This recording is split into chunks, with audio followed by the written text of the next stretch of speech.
এই পাঠাটি খুব সুন্দর দেখা যাচ্ছে। এটা কি জাতের পাঠা? এটা হচ্ছে যমুনা পাড়ি। এখন ও যা হয়েছে এর থেকে যদি আমি 1 বছর যদি পালি, ও এর থেকে আরো মনে করেন ডবল হইব। শিংগুলো খুব সুন্দর।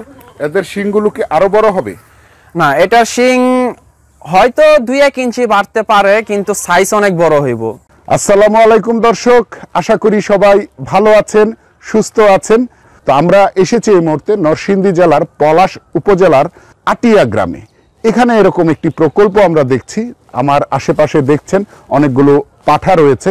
এই প্রজনন কেন্দ্র থেকে কত টাকা ইনকাম হয় এবং এই ইনকামটা কিভাবে করে, কোন জাতের পাঠা উনি এনেছেন, এই বিষয়গুলো বিস্তারিত জানবো।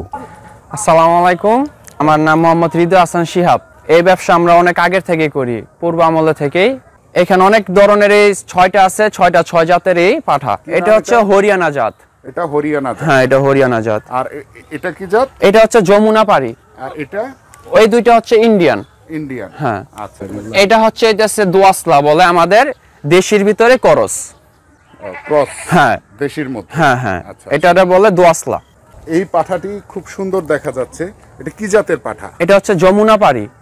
এখন ও যা হয়েছে এর থেকে যদি আমি 1 বছর যদি পালি, ও এর থেকে আরো মনে করেন ডবল হইব।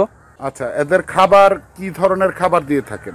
এদের খাবার হচ্ছে রাত্রে ছোলা বুট ভিজায় রাখি, সকালবেলা ঘর থেকে যখন বাইর করা হয় তখন ছোলা বুট খায়।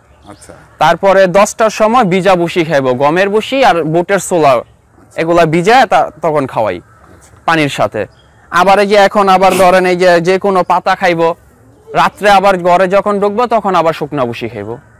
এই হচ্ছে এদের খাবার। তো প্রায় আমাদের সমান সমান দেখা যাচ্ছে, অনেক বড় পাঠাটা। আরো উঁচা হইব, 1 গিব্বার মতন উঁচা হইব। হ্যাঁ, আরো 1 গিব্বা উঁচা হইব। আশা করি 1 বছর পালে এটা আরো 1 গিব্বা উঁচা হইব। এইটা আমার হইতেছে সবচেয়ে বড় কথা হইতেছে আমার পুরো 6টার ভিতরে এটা আমার একটা পছন্দের বাচ্চা। হ্যাঁ, ওটার কালারটাও খুব সুন্দর। হ্যাঁ, আর এটা হচ্ছে মাত্র হইতেছে দুধের বাচ্চা এখনো। আচ্ছা আচ্ছা, এটা এখনো দুধের বাচ্চা। এটা কতটুকু বড় হবে? এটা ওইটার চাইতে অনেক বড় হইব, যদি ওইটার বয়স হয় ওইটার চাইতে অনেক বড় হইব। এটা কি জাতের? এটার তুতাপুরি বলে। তুতাপুরি, হ্যাঁ। আচ্ছা, তাহলে এই পাঠাটা এখন বাজার মূল্য কত আছে?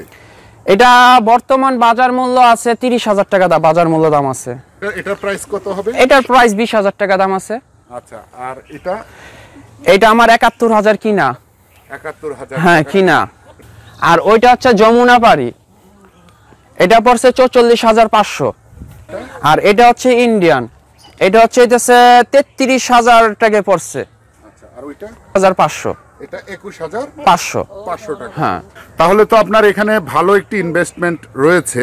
তো এখানে আপনার দৈনিক ইনকাম কত হয় বা কতগুলো ছাগল আসে, এই ধরনের কোনো ইনফরমেশন আমাদেরকে যদি দিতেন। এখানে আমার নতুন অবস্থা হিসাবে আল্লাহর রহমতে আমি প্রতিদিন 4টা-5টা এমন আসে। ঘর খরচ আছে ধরেন 1,000 টাকা ঘর খরচ আছে। তারপর আমি আল্লাহর রহমতে আমার 1,000 টাকা অবশ্যই থাকে। মানে প্রতিদিন কত টাকা ইনকাম হয়? প্রতিদিন আমার 2,000 আছে, 3,000 আছে। মানে গড়ে আপনার 2,000 টাকা ইনকাম হচ্ছে? হ্যাঁ, প্রতিদিন 2,000 টাকা আছে গড়ে ইনকাম হচ্ছে। হ্যাঁ হ্যাঁ। আচ্ছা আচ্ছা, ঠিক আছে। তো এটা যদি গড়ে 2,000 টাকা ইনকাম হয়, মাসে সেটা দাঁড়ায় হচ্ছে 60,000 টাকা। তো 60,000 টাকা যদি মাসে ইনকাম হয়, তাহলে আপনার খরচ কত টাকা হবে? আমার 60,000 ভিতরে খরচ ধরেন আমার 30,000 টাকা আছে। আচ্ছা, 30,000 টাকা খরচ বাদ দিয়ে আপনার 30,000 টাকা প্রতি মাসে এই কয়টা পাঠা থেকে আপনার প্রফিট হচ্ছে। হ্যাঁ হ্যাঁ হ্যাঁ। এবং আমরা অনেক ইনফরমেশন জেনেছি এই পাঠা সম্পর্কে এবং এই প্রজনন কেন্দ্রের যে ব্যবসাটি, যেটি এখন অনেকটাই বিলুপ্ত, অনেক জায়গায় আর এটা দেখা যায় না। প্রযুক্তি আসার পর থেকেই এখানে দেখা যাচ্ছে যে এই ব্যবসাটি হারিয়ে গিয়েছিল। তো এই ভাই আমাদের এই ব্যবসাটি দেখালো এবং এখান থেকে উনি প্রতি মাসে 30,000 টাকা এই পাঠাগুলো থেকে তার খরচ বাদ দিয়ে ইনকাম করছেন। বিষয়টি কিন্তু অত্যন্ত চমৎকার।